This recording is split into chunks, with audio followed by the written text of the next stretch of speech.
Welcome to the deep dive.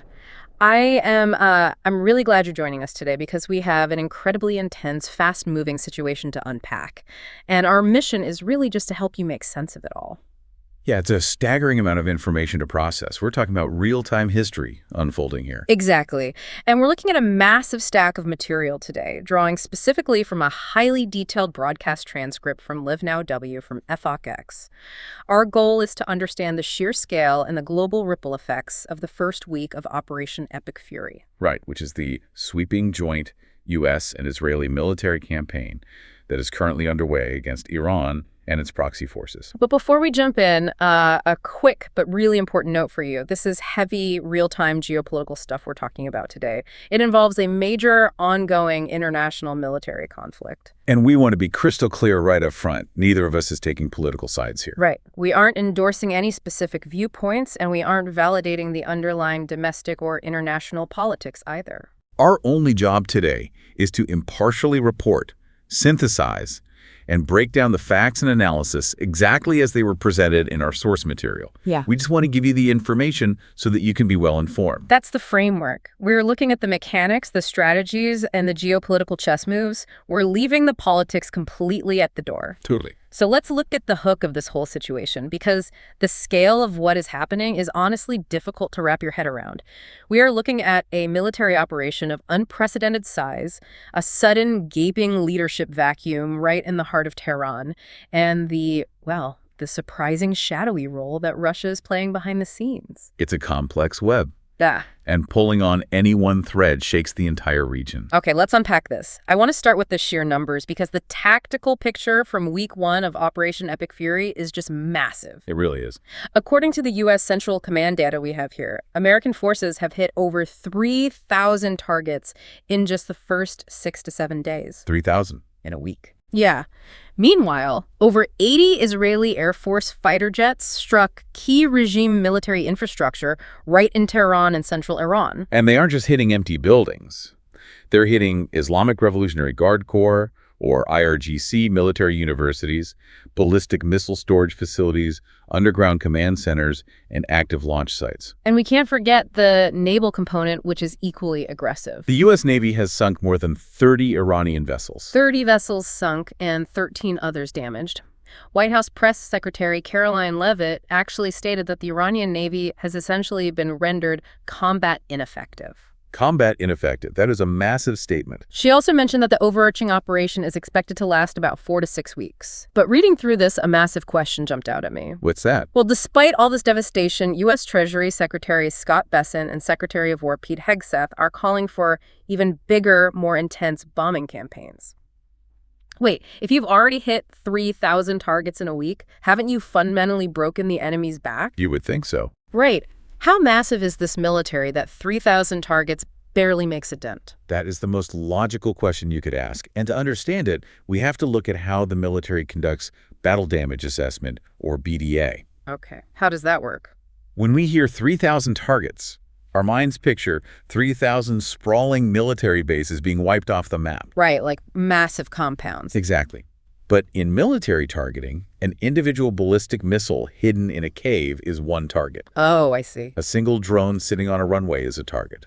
One mobile launch vehicle driving down a highway is a target. So it's less about wiping out massive facilities and more about hunting thousands of tiny, deadly needles in a country-sized haystack. That is a perfect way to visualize it. Iran is a vast, incredibly mountainous country. And the historical context here is crucial. Because they've been building this up for a long time. Exactly. The U.S. and Israel are not just fighting the Iranian military of today. They are trying to systematically undo 40 years of unimpeded military missile and drone buildup. 40 years. For 4 decades, Iran has had the luxury of stockpiling, hiding, and fortifying these assets deep underground without ever facing a sustained, direct attack on their own soil. So trying to erase 40 years of entrenched preparation in 4 to 6 weeks requires a relentless pace. Almost unimaginable pace, yes. The defense intelligence analyst in our material made a really fascinating comparison to Desert Storm that caught my eye, specifically regarding those mobile launchers. Yes, that comparison really highlights the technological leap we are witnessing today. Right, because back in the early 90s during Desert Storm, the U.S. military's #1 priority was hunting down Iraq's mobile Scud missile launchers. And despite having total air superiority and flying thousands of sorties, the U.S. never managed to confirm the destruction of a single Scud launcher from the air. Zero Confirmed kills. The launchers would drive out, fire, and hide under a bridge or in a warehouse before the planes could get there. So 0 confirmed kills on mobile launchers in the 90s. And what are we seeing today with Operation Epic Fury? A completely different world. The technology, the artificial intelligence, the drone surveillance, it has all evolved so much that the U.S. and Israel are successfully hunting and killing these mobile launchers in real time before they can even fire. That is incredible. The data shows that retaliatory ballistic missile strikes from Iran are already down by 90%. To drop a massive ballistic missile threat by 90% in a single week is a staggering tactical achievement. But here's where it gets really interesting. The internal politics. Yes. While all of this high-tech military suppression is happening from the sky, the political situation on the ground inside Iran is completely fracturing. There's a bizarre, almost surreal disconnect highlighted in the broadcast. At the exact same time the IRGC was firing ballistic missiles at Israel, the Iranian president was actually sending messages to Gulf Arab states apologizing for the missile fire. It's wild to think about. How does a country's president apologize for a war his own military is actively fighting? It is completely counterintuitive if you are looking at it through a Western lens. Right, because when you hear the word president, you automatically assume commander-in-chief. You assume the person at the desk controls the generals. But to synthesize the 1979 revolutionary structure, the Iranian president does not have that kind of authority. He's more of a figurehead. Effectively, yes, for domestic management and diplomatic optics. Ultimate power and total unquestioned control over the military apparatus of the IRGC lies exclusively with the supreme leader. So the president literally cannot order the IRGC to stand down. He cannot. But then where is the supreme leader in all of this? Why isn't he reining them in or at least coordinating a unified message so the government doesn't look like it's split in two? Because the supreme leader is gone. Wait, gone? He was killed on the very first day of the U.S. and Israeli strikes, along with over 50 senior military commanders. Day one, they decapitated the entire top-level command structure of the country. They did. So you have the IRGC, which is designed to operate with a fanatical level of autonomy anyway, now functioning completely in the dark without its ultimate commander. The control mechanisms are entirely gone. And replacing that leader is proving to be a logistical nightmare. How does that process even work? Under their system, there is an 88 cleric panel called the Assembly of Experts, and their sole constitutional duty is to choose a new supreme leader. Okay, so why haven't they? Because the buildings associated with that assembly were hit by airstrikes. So the people in charge of picking the new leader don't even have a safe building to meet in. Exactly. That explains the utter chaos. There was a quote from a prominent Iranian cleric, Ayatollah Nasser Shirazi, who issued a public statement urging this assembly to act quickly. What did he say? He said, "The timely realization of this important matter will lead to national authority and the best possible organization of affairs." Listen to the underlying panic in that statement. It is a desperate plea for stability. He is acknowledging openly that without a supreme leader, there is no national authority capable of organizing the defense or commanding the IRGC. Now, there are secret rumors floating around the intelligence community that the former supreme leader's son has been quietly appointed to the role to maintain continuity. But if that's true, why keep it a secret? Why not announce it to project strength to the country? Think about the grim reality of this specific military campaign. The moment you step up to a microphone and officially accept the title of Supreme Leader, you immediately vault to the absolute top of the United States and Israeli target lists. Wow, so stepping up is basically a death sentence right now. The U.S. and Israel are methodically maintaining this decapitation strategy to keep the command confusion going. The psychological weight of that on the Iranian leadership must be paralyzing. So if Iran's command structure is in shambles, how are they still managing to pose a threat to advanced U.S. naval vessels? That brings us to the international complications. And the shadowy role of Russia. What's fascinating here is the precise nature of how Russia is keeping Iran in the fight. According to the Associated Press reports and the Defense Intelligence Analysis, Russia is actively feeding Iran highly precise targeting intelligence. Because Iran can't do that themselves. Exactly. Iran has vast stockpiles of ballistic missiles, but they lack the native high-tier intelligence capabilities to program those missiles to hit finite moving targets. So they can build the rocket, but they don't have the map to tell it where to go. That's exactly it. If you want to hit a U.S. naval ship moving unpredictably in the Persian Gulf, or pinpoint the exact coordinates of a specific building on an Allied base over the horizon, you need a vast network of satellite intelligence and real-time tracking data. Which Iran simply doesn't possess. But Russia does. Let's connect this to the bigger picture. Why would Vladimir Putin risk direct U.S. retaliation just to help Iran take potshots at American ships? What does Russia gain from this? Russia's overarching grand strategy is to counter the United States globally. Right. Keeping a region like the Middle East completely destabilized is a massive win for them, because it forces the U.S. to expend resources, military assets, and political capital far away from Russia's own borders. Specifically, it distracts from their ongoing interests in Ukraine. Plus, Russia and Iran have a long, deeply intertwined military relationship. Iran even helped to build a massive plant inside Russia to manufacture the very drones Russia is launching into Ukraine right now. So this intelligence sharing in the Gulf is just the next transactional evolution of that partnership. Precisely. But if Russia is actively handing Iran the coordinates to target American troops, the U.S. government obviously can't just let that slide. What is the expected response? The expectation laid out by the analysts is that the U.S. will initiate what they call strong back-channel communications, essentially demanding that Russia stop immediately or face consequences. And the U.S. has some massive economic leverage here. They do. There's a fascinating diplomatic detail in the briefing. The United States had actually extended an olive branch toward Russia recently. They did this by heavily restricting Iranian oil shipments to India, which theoretically forced India to buy more oil from Russia. Wait, so the U.S. artificially boosted Russia's oil market as a diplomatic sweetener, and now they can hold that over their heads as leverage. It is a massive geopolitical chessboard. It really is. But I want to pull us back down from the geopolitical theory to the very real human cost of this.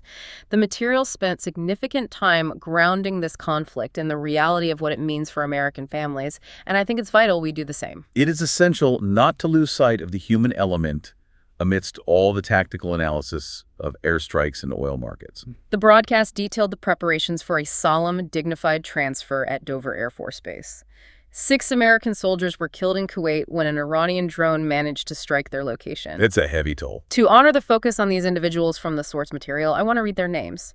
Sergeant First Class Nola Moore, Major Jeffrey O'Brien, Sergeant Declan Cody, Chief Warrant Officer 3 Robert Marzam, Sergeant First Class Noah Tijan, and Captain Cody Cork.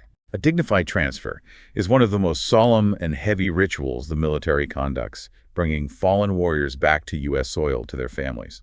It is a stark, immediate reminder of the ultimate sacrifice being made as this operation unfolds. And we're seeing how heavily this human cost intersects with domestic politics.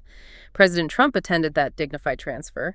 He has also been highly vocal on his Truth Social platform, demanding nothing less than Iran's unconditional surrender. The domestic response is a critical component of any sustained military operation.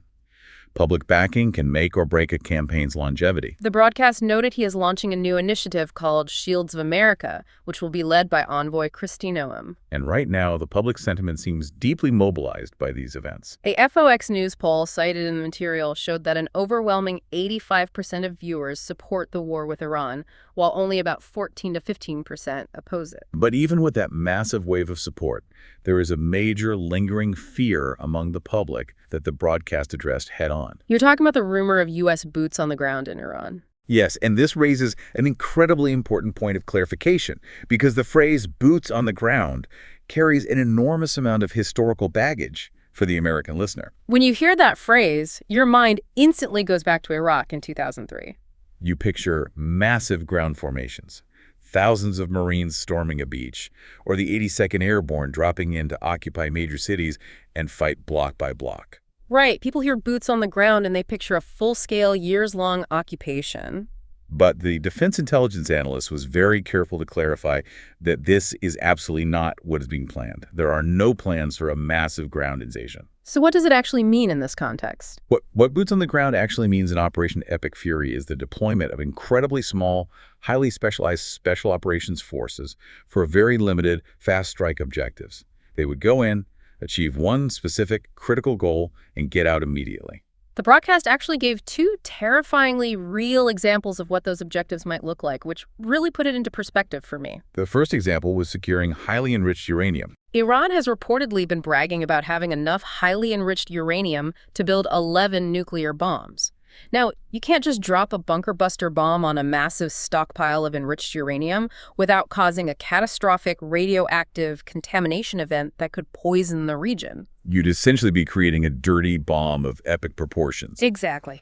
So in that scenario, you would need boots on the ground, a specialized unit like SEALs or Delta Force, to quietly infiltrate the facility, secure that radioactive material, and extract it safely before the building is destroyed. It is a surgical strike, not an occupation force. The second example was securing maritime choke points.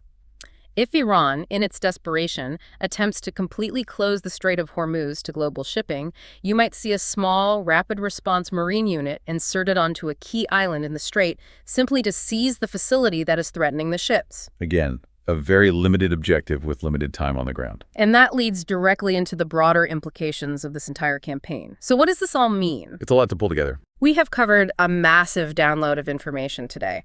We've looked at the relentless tactical strikes, systematically dismantling 40 years of Iranian military buildup. We've explored the chaos of a regime operating in the dark without a supreme leader. The complexities of Russian intelligence targeting coordinates to the IRGC. And the somber reality of the American lives lost and the potential for specialized boots on the ground. How do we synthesize all of this for you, the listener? The analysts from the material issued a final two-part warning regarding the immediate global and domestic impacts of this conflict that I think everyone needs to be aware of. What's the first part? First, there is a massive economic bottleneck forming as we speak. Right now, there are over 1,000 commercial ships backed up, just waiting to safely transit the Strait of Hormuz. Over 1,000 ships just sitting there. Think about the global supply chain crash we saw during the pandemic, but localized to one of the most explosive waterways on Earth. Why can't the military just escort them through? The problem is that the U.S. Navy simply lacks the regional capacity to set up defensive escort convoys for those 1,000 commercial ships while they are simultaneously running massive offensive strike operations against Iran. They just don't have the ships to do both at the same time. The supply chain implications of that bottleneck are going to be felt in global markets very soon. That is a staggering logistical nightmare. If the oil and the cargo can't move, everyone feels it at the checkout counter. And what was the second part of the warning? The domestic threat. Asymmetrical warfare. Right. The material highlighted that British MI5 recently arrested 4 individuals, a mix of Iranian and UK citizens, who were actively surveilling Jewish targets in London for potential strikes. Wow. In London. The analyst urged the public to remain alert, noting that as the Iranian regime gets squeezed conventionally in the Middle East and loses its military infrastructure, the undercurrent of counterterrorism threats in Western nations rises significantly. Because when they can't fight a conventional war, they turn to asymmetric terror. It's a sobering reminder that this conflict isn't just happening on a map thousands of miles away. The ripple effects reach right into major cities around the world. And I want to leave you with one final provocative thought that builds on everything we've unpacked today. What is it? The analyst noted that while U.S. and Israeli air power is brilliantly setting the conditions for regime change by systematically destroying the state's security apparatus, true, lasting regime removal must ultimately come from an uprising of the Iranian people themselves. An outside force bombing military bases cannot govern the country for them. Right. The military can open the door, but the citizens have to be the ones to walk through it and take control of their country. So what happens if they don't? That is the critical question you have to ponder as this moves forward. If a massive, overwhelming military campaign successfully destroys a nation's military infrastructure and completely decapitates its command hierarchy, but that anticipated internal civilian uprising never materializes, what does the end game actually look like? That's a huge unknown. Does a severely degraded, isolated, but surviving regime become even more dangerous and unpredictable in its sheer desperation to hold on to power? Or does it simply fade away into obscurity? History tells us that massive power vacuums are rarely left empty for long, and they are almost never filled quietly. No, they aren't. That is a chilling and incredibly important question to sit with as Operation Epic Fury enters its second week. Thank you so much for joining us for this deep dive. We hope this helped clear away the noise, gave you a look at the mechanics behind the headlines, and provided a solid solid, factual foundation to understand what is happening. Until next time, stay curious and take care.